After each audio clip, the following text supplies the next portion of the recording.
Olá, pessoal, tudo bem? O conteúdo de hoje é sobre uma breve história do evolucionismo, leitura do livro didático de ciências, página 180 a página 186. A diversidade dos seres vivos e as suas características, né? Essa dinâmica do mundo começa a ser explicadas, então, por teorias científicas.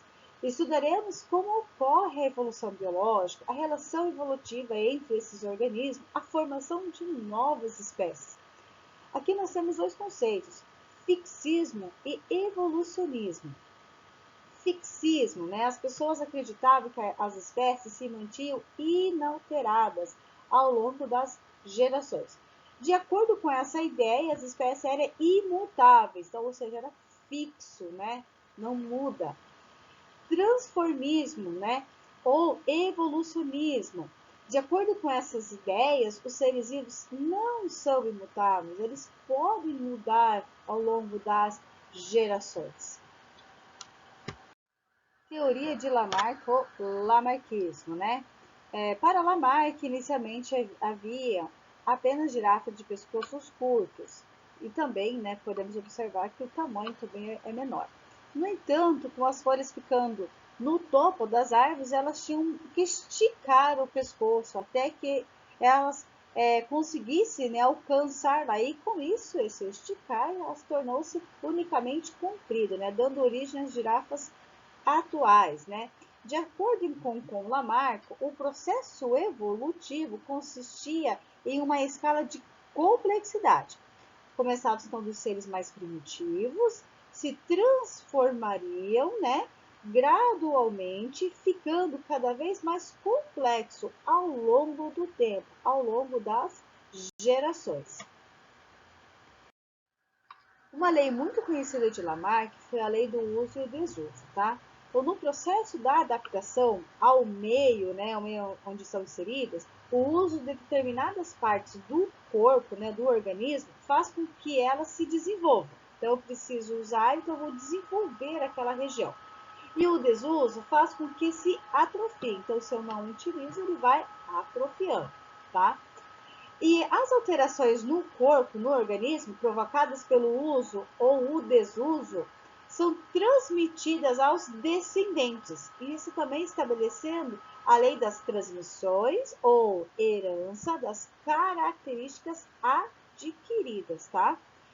Lamarck não entendia, não tinha um conhecimento sobre hereditariedade. Então, ele acreditava que essas modificações passavam de geração em geração, porque ou ele utilizava ou ele não utilizava, né?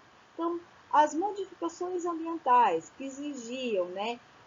No exemplo ali, nós temos as girafas, né? Então, conforme elas perceberam que para continuar se alimentando, tiveram que forçar esse pescoço, né? Alongar ele, então foi modificações ambientais, novas necessidades. Então, se elas não fizessem essa adaptação, vamos dizer assim, elas poderiam morrer de fome porque não teria mais alimento. E com isso, novos comportamentos, ou seja, o uso desenvolveu então aquele pescoço e o desuso.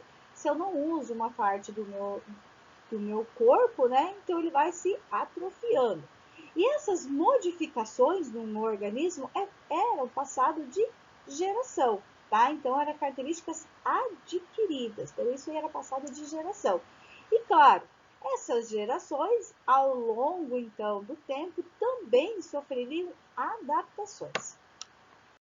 Teoria de Darwin, né? Então Darwin era um naturalista, realizou uma viagem, né, ao redor do mundo a bordo de um navio. Darwin realizou diversas observações a respeito da fauna e da flora mundial, o que fizeram ele perceber, né, que os organismos vivos modificavam-se através do tempo. Uma que chamou bastante atenção dele foi o tendilhões de Galápagos, né, que ele observou que por mais que as aves fossem parecidas, elas modificavam-se no seu bico, que era uma adaptação para sua alimentação. Uns comedores de insetos, outros de cactos, outros de semente. Mas uma conclusão ele chegou, que todos os organismos, em algum momento da história evolutiva, compartilharam um ancestral comum. Então, todas as aves, por mais que eram diferentes no seu bico, porque era o modo da sua alimentação, todas elas, no início, né, elas faziam parte de apenas de um ancestral, que ao longo da evolução foram modificando. Seleção natural também foi uma teoria que um outro cientista também estudou, né? Para Darwin, então, ele acreditava que, voltando na girafa, né, que existiam girafas de vários tamanhos, né? Porém, a seleção natural, ou seja, o ambiente onde elas estavam inseridas, né, e a competição por alimento, fez com que as que possuíam o pescoço mais comprido levassem vantagens contra as que possuem ele muito curto, né? Então, para ele, essa seleção natural era o quê? As que estavam mais adaptadas àquele meio levariam vantagem e, com isso, consequentemente, deixariam mais descendentes. Um outro cientista que também, né, estudou essa teoria da seleção natural, que também chegou às mesmas conclusões, né, que eram muito parecidas com a de Darwin, foi do Wallace, tá? Então, Darwin recebeu uma carta de Wallace, que também era um naturalista inglês, e as suas ideias eram muito parecidas, né, com as conclusões que Darwin tinha chegado em relação à seleção natural. Então, os dois resolveram escrever um trabalho referente a isso. Alguns princípios, então, dessa seleção natural. Variabilidade, né? Os indivíduos de uma população não são idênticos entre si. E com isso, né, selecionada pelo ambiente, essas características transmitidas às próximas gerações. Então, porque essa característica foi benéfica, né, de alguma forma. E o surgimento de novas espécies, por meio desse processo da seleção natural, as populações se modificam ao longo do tempo.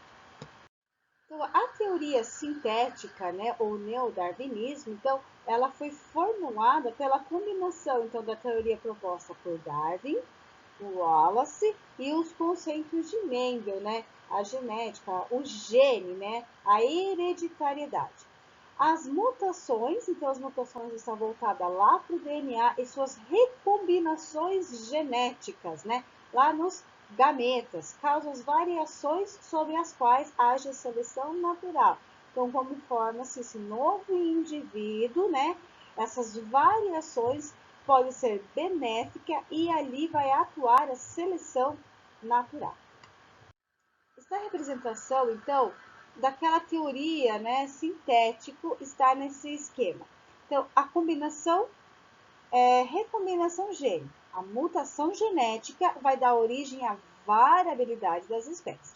Dentro dessa variabilidade das espécies ocorrerá a seleção natural e assim promovendo a adaptação das espécies.